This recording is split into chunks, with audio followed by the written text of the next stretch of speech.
Hello, everybody. Welcome back to Networking with Nathaniel. This is episode 10. I'm excited to be here. This is my 10th episode. I started this podcast to allow me to network with other people like Ben here, who's doing really cool things inside the Sub 2 community.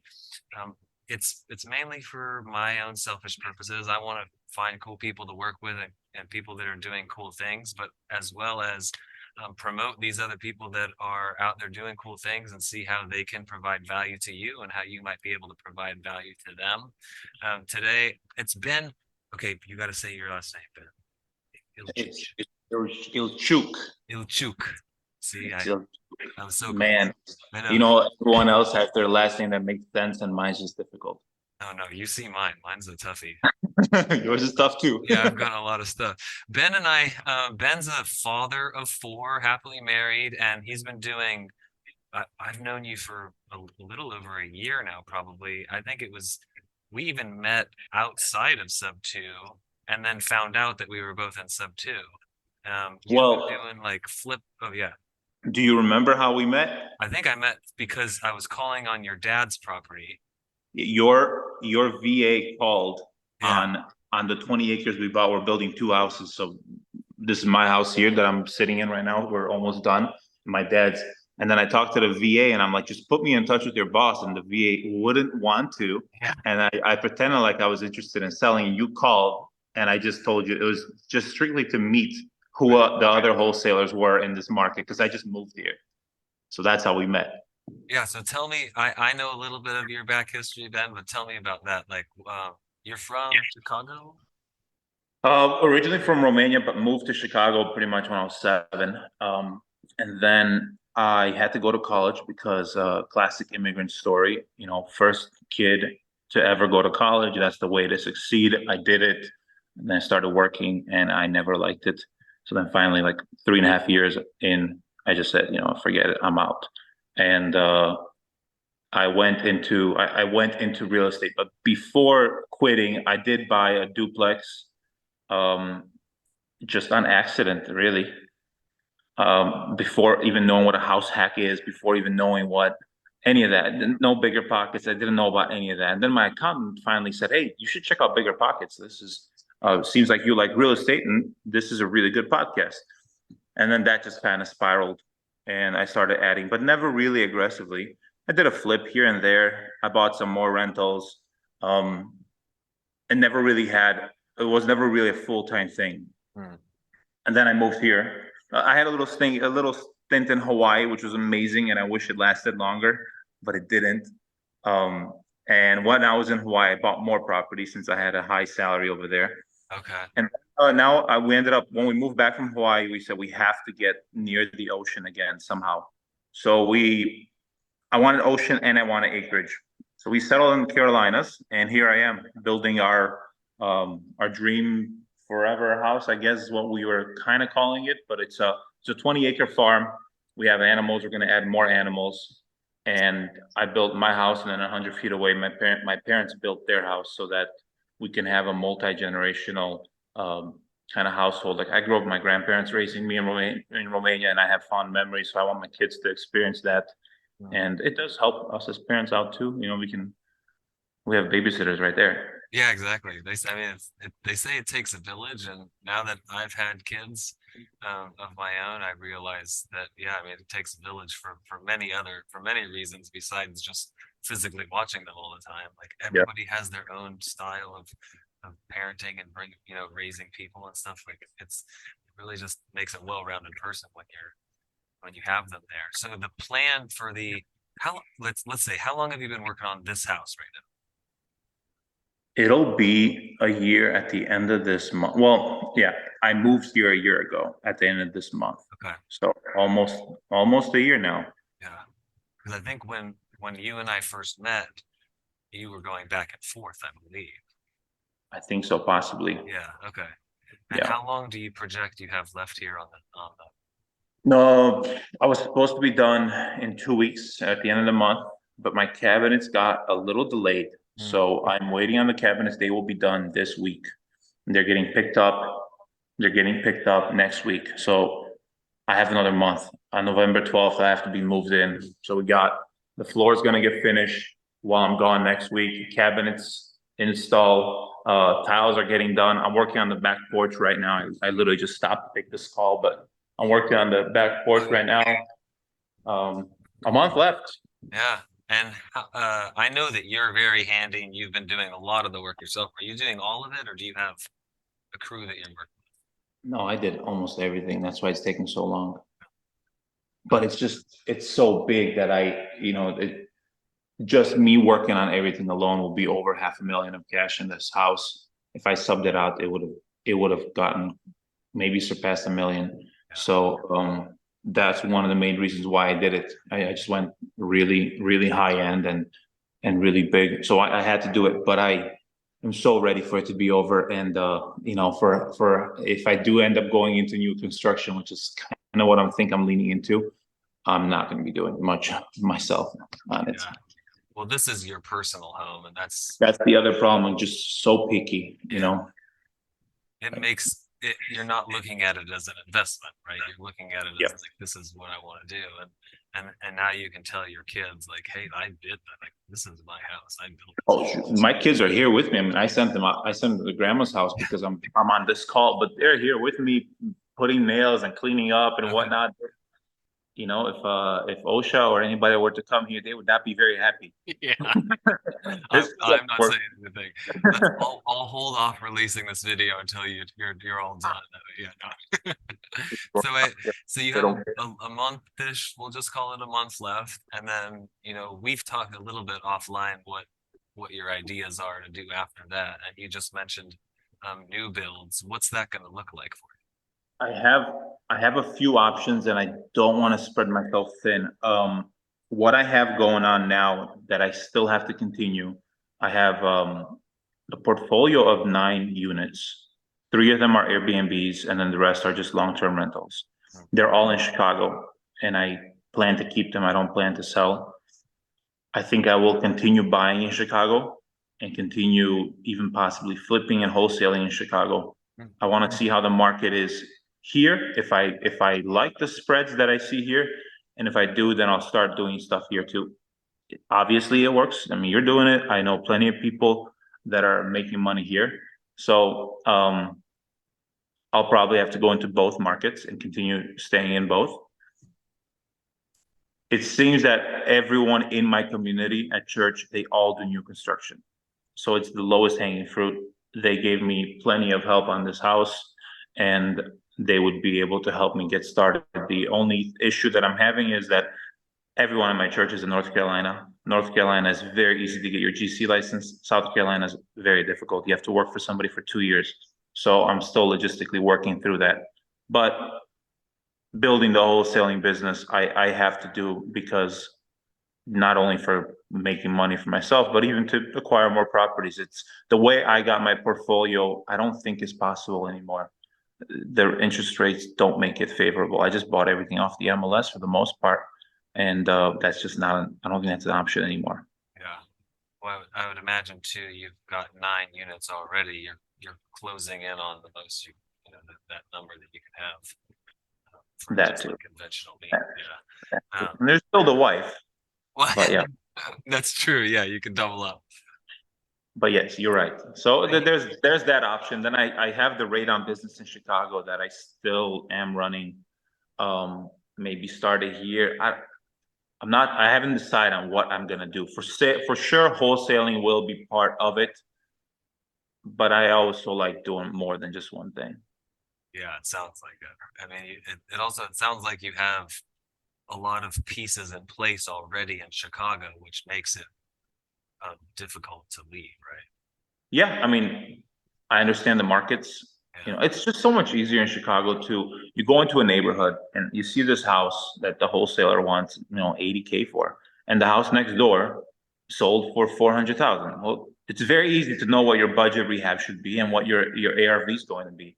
Over here, it's all new construction or mobile homes, Yeah. and it seems a little more difficult. Yeah. I'm sure there are neighborhoods though. I haven't quite traveled much. I haven't quite done my homework yet because I've just been busy here with the house. Yeah, that makes sense. I like that you have been able to focus on the one thing right now, which is getting this house ready and putting your perfect touch on it. And that you've been able to set yourself up with those other rentals that you, you know, the Airbnbs and the long-term rentals that you have to Yeah. allow you to do this, to take Yeah, this. there's no way this would have been possible if I didn't.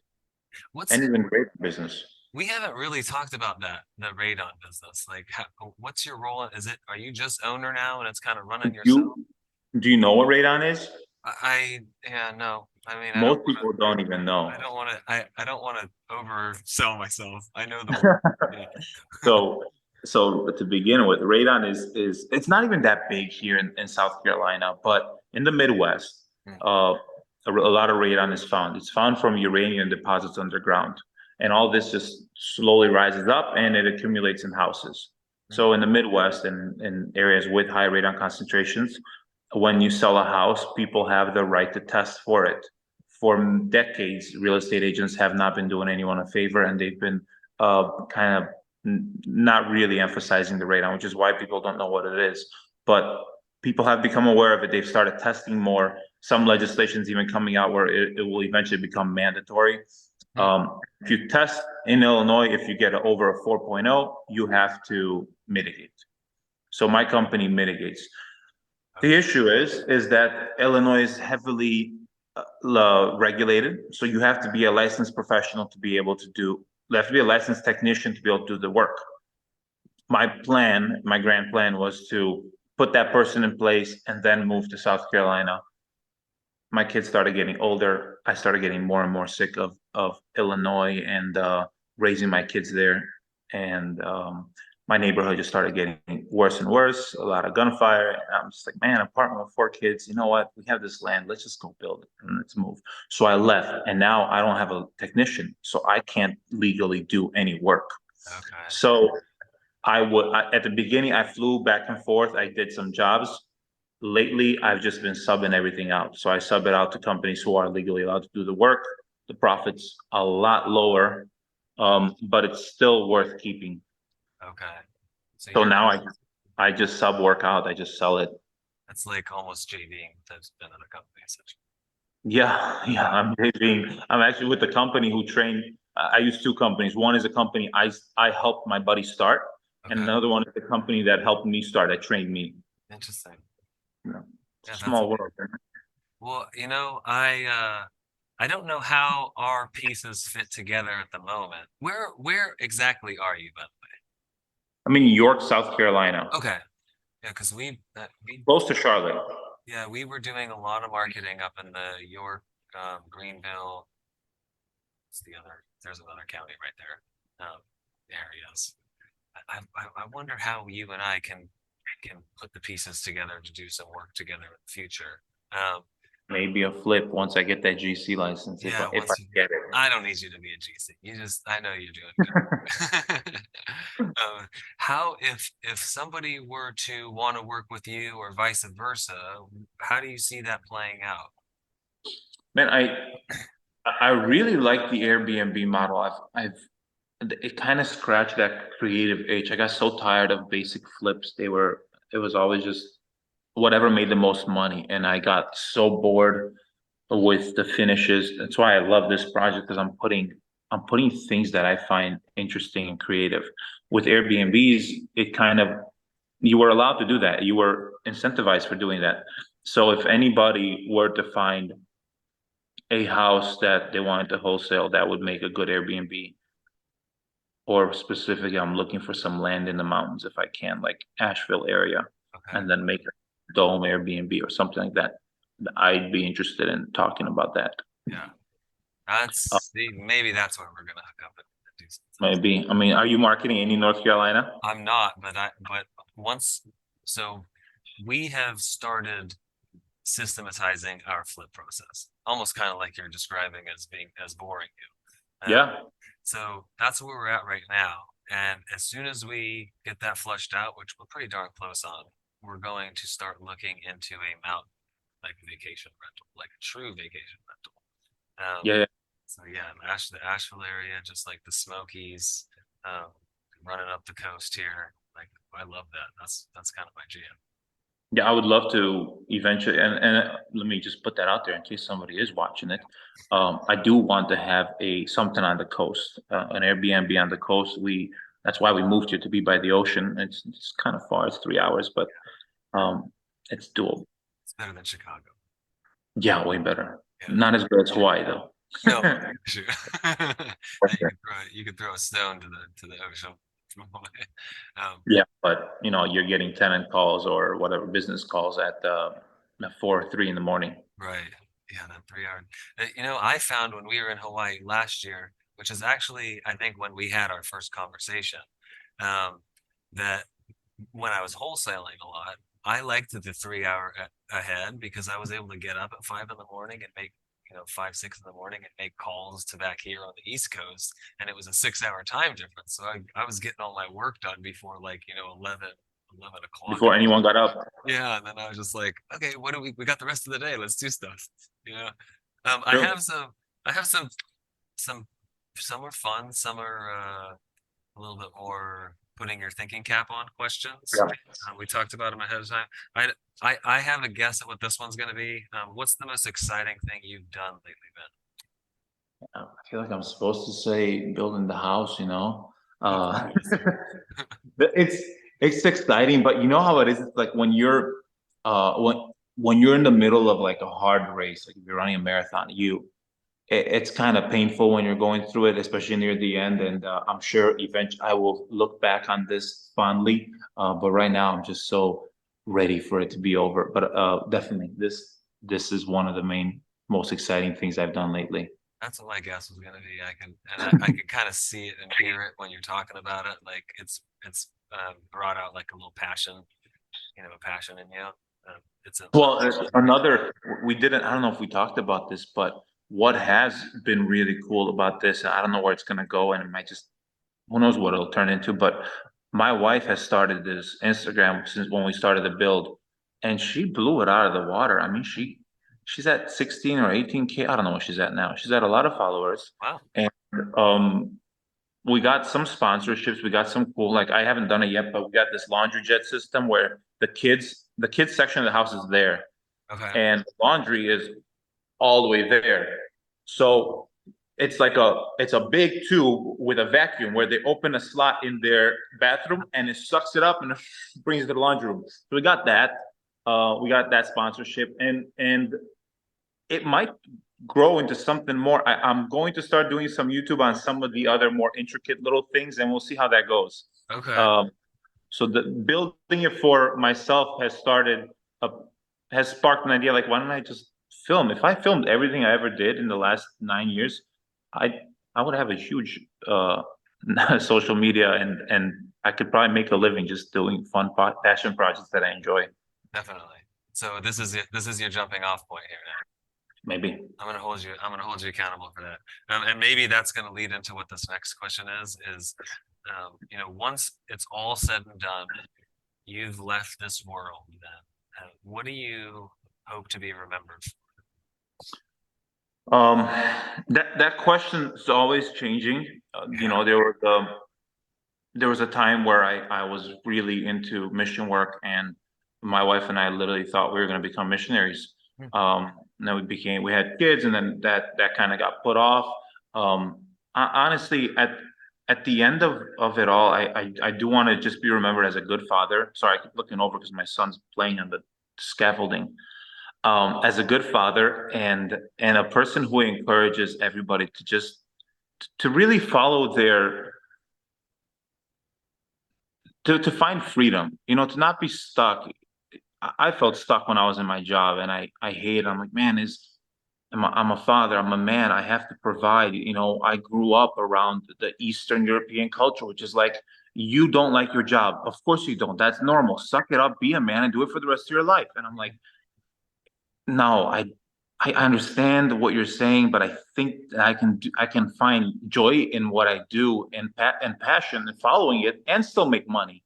So I want to be remembered for somebody who encourages people to find what makes you happy, and find a way to still be a provider. You want to be, you can have it all. You can be a provider, you can be a good person, you can help others, and you can have fun doing it.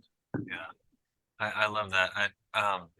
It kind of, I want to add something to it is that you probably had some really crappy days getting to this point. Maybe even More, worse days than you would have had if you had just stuck with your job. And what I mean by worse is like, working longer hours, doing something more difficult, more stressful because now all the onus is on you now. But knowing that you had this light at the end of the tunnel and you had this goal and this mission to accomplish, you're able to push through that. I see a lot oh of yeah, people that come in and they're like, oh, I'm going to make $50,000 a month. And 2 weeks later, they're like, "No, I'm just gonna go. I'm gonna go work at Starbucks." It's yeah. not easy, but it is doable if you set your mind to it and you have a clear goal and vision, like you're saying you had. Yeah, you got to find your, definitely have to find your why, and it has to be strong, and you really have to own it. I always hated those exercises. Even Pace had us do them too, um, because you always know what you have to say. You know, you have kids, your why has to be your kids, but you have to find your twist on it. Like it's not just kids. It's I want to teach my kids that they should follow their passions but they also have to be aware that they need to contribute to society. They have to be strong uh family members if they're, for my boys, good fathers, for my girls, good mothers. Like you can't just follow your passion and neglect everything else. I want a balanced life. Yeah, I love that.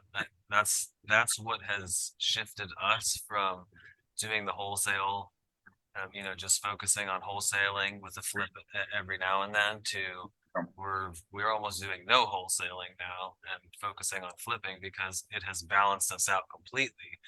When Brittany decided to leave her W-2 after our second was born and start working with, more in the real estate side, she found herself just feeling like she was a secretary. And because I was making calls for 6 hours a day and I was, I had all the knowledge and the know-how, and I was just like, and it was a little on me, hey, this needs to get done, this like kind of secretarial things. And she had no ownership, like, feeling of ownership in the business. And so Yeah. we've been able to balance that out, man. She's comping houses. She's like, this is a deal. Like, let's go look at this deal right now. Like, okay, let's do that. Um, Yeah.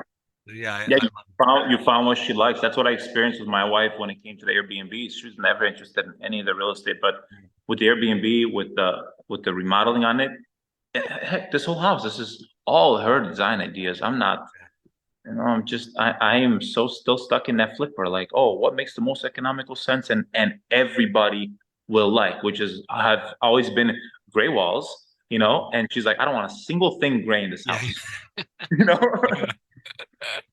yeah.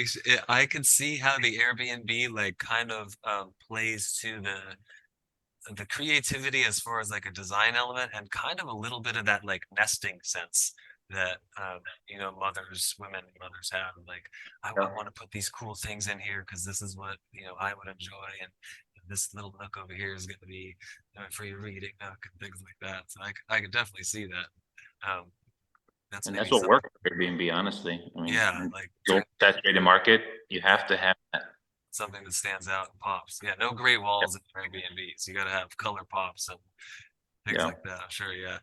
Do you have any books, any podcasts, any documentaries, outside of Bigger Pockets, outside of like, the Pace Morby podcasts, things like that, that maybe inspired you to get into real estate, inspired you to leave your W-2, any, Yeah. Pace Morby has a podcast? I think so. He's like four. What? What? I didn't even know. Oh, no, this is not good. All right. Well, Bigger Pockets for sure was like my bread and butter for the longest time. I love his new one because that was my problem with Bigger Pockets. It just wasn't balanced. It was all about real estate, and many of the guests there, I felt like they just didn't seem balanced. They just seemed like they only talked about the real estate. And I love JRE because it just seemed so balanced. He just talks about everything. So Brandon's newest podcast, Better Life Tribe, I feel is a lot more balanced. It has real estate, but it has everything else over there. That's what I've been listening to a lot lately. Have not heard of that. Books wise, huh? I have not heard of that one, so I'm gonna Oh, check. you haven't? Uh-uh. Oh, they're amazing. I'm so like, yeah. Yeah, I know. I go through seasons where I just stop listening to everything and then I start again. Books wise, I read all of the bigger pockets books. They they were good, but they were like good instruction manuals on what to do. I, I have to give it to like bigger, Rich Dad Poor Dad, of course. But my favorite one has been How to Win Friends and Influence People. That Mm, book, that book changed everything. I grew up very introverted, very shy. I was very overweight, so I had no confidence, no self-esteem. Then I ended up losing weight, kind of started shifting my personality, but that was kind of like a mix. I still had that. I could still get introverted. I could be both. And then I read that book and I'm like, man, this book is so, it just doesn't seem genuine. And I'm like, let me see if I could find a way to be genuine doing the things this book says, but let me apply it. And mm. I just finished reading the book and I was on a mission trip in Kenya. So we get there and there's a whole new group of people I've never met in my life before. And I said, let me just give it a shot. Brand new group of people. Stuff, Leo. Brand new group of people I've never met. And I'm like, all right, these are my guinea pigs. Let's try it out. Yeah. And I tried it out, and I had probably the best time I've ever had with a new group of people in my life. And then we were driving, two guys were talking, and they said, one of the guys there said that the other guy said, "Hey, you need to read this book, How to Win Friends and Influence People. It's really going to help you. That's kind of what you're missing in your, you know, uh, whatever in your life." And he says, he's like, look at Ben right there. Ben's embodying that book perfectly. I'm just like, what, dude? That's hilarious. You have no idea what I've been doing this whole time.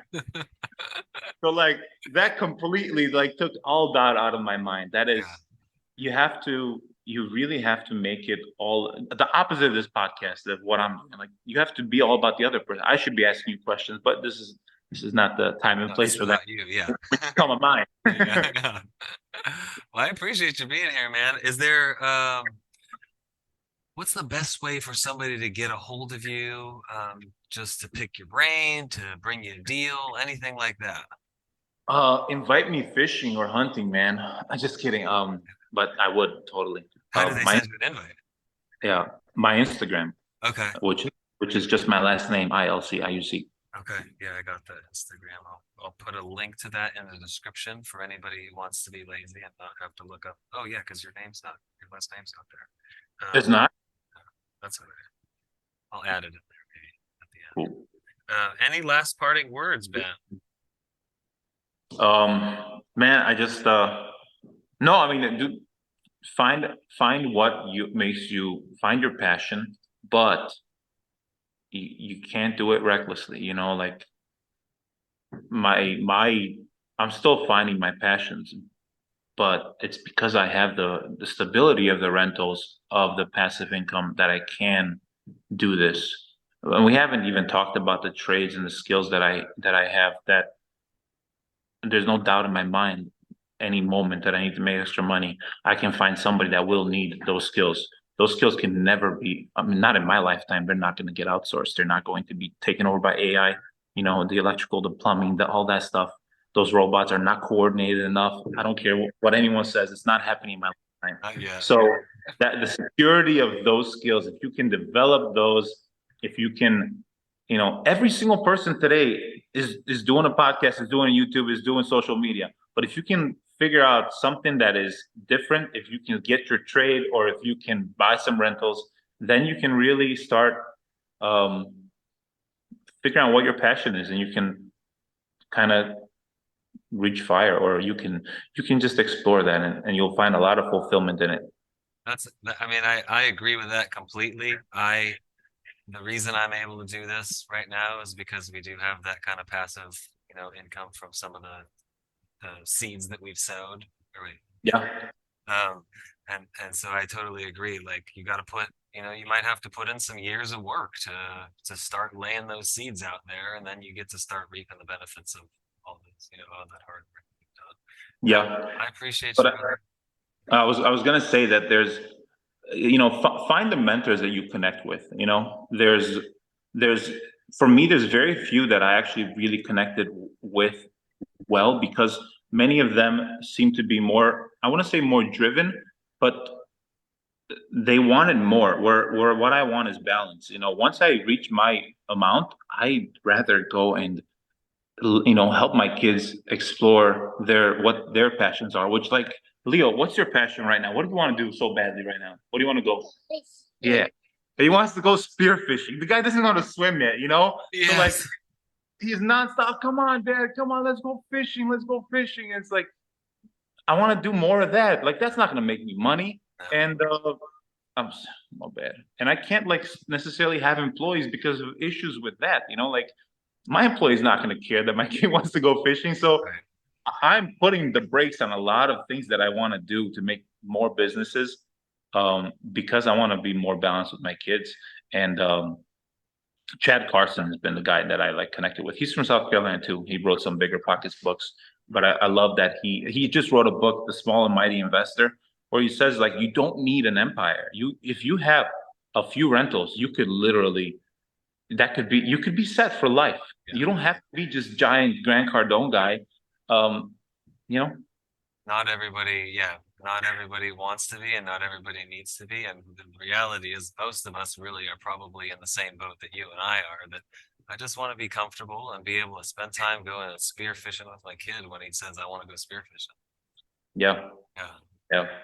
Well, it's been a pleasure, man. We are running Sure. out of time here. I don't want to take up any more of it. I want to get you back on this thing so you can hit that month goal and be done.